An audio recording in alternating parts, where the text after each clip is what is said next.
আসসালামু আলাইকুম বন্ধুরা।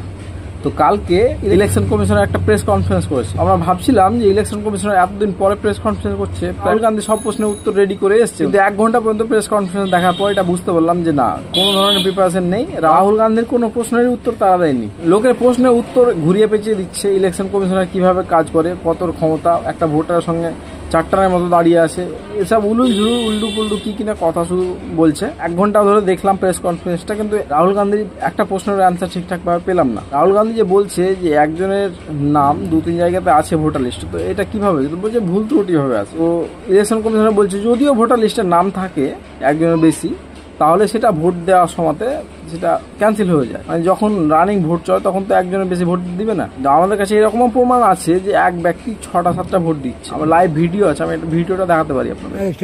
6 वोट हम अकेले डाले। 6 वोट अकेले? हाँ अकेले डाले। आप अकेले 6 वोट डाले? 6 डाल दिए। क्या नाम बाबा अपना?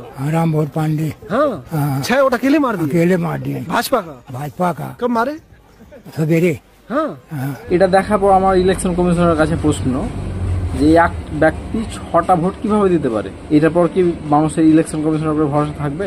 রাহুল গান্ধী যে এলিগেন্স গুলো লাগাচ্ছে ইলেকশন কমিশনের কাছে, এগুলো সব বাস্তব হতে দেখা যাচ্ছে। আর এরা বলছে যে রাহুল গান্ধী যে সূচিগুলো দিয়েছে সেগুলো সব উল্টা পাল্টা করে দিয়েছে। তো রাহুল গান্ধী এলিগেন্স লাগিয়েছে, তো ইলেকশন কমিশনার প্রমাণ করুক যে ও ভুলভাল দেখিয়েছে তথ্য। একটা বাড়িতে 80 জন থাকছে, কতজনের বাড়ির অ্যাড্রেস 0, বাবার নাম ABCDEFG, মানে বাবার নামের কোনো ঠিক নাই। কি ওদের কি বাবা নেই নাকি? তারপরে যে বিহারে SIR করে 65 লক্ষ ভোট বাতিল করেছে, তার মধ্যে যাদেরকে মৃত বলে ঘোষণা করেছে তাদের মধ্যে অনেকে রাহুল গান্ধীর সঙ্গে গিয়ে দেখা করছে, চা খাচ্ছে একসঙ্গে বসে। তারপর হরিয়ানার একটা কেস সামনে এসেছে যে ভোটে যে ব্যক্তি হেরেছিল ও EVM এর উপর সন্দেহ করে সুপ্রিম কোর্টে কেস করেছে। সুপ্রিম কোর্ট যখন যাচাই করে দেখলে তো পুরো কেসই পাল্টে গেল, যে হেরেছে ওই জিতে গেল, EVM এ ধাঁধলি হয়েছে এটা প্রমাণ হয়ে গেল।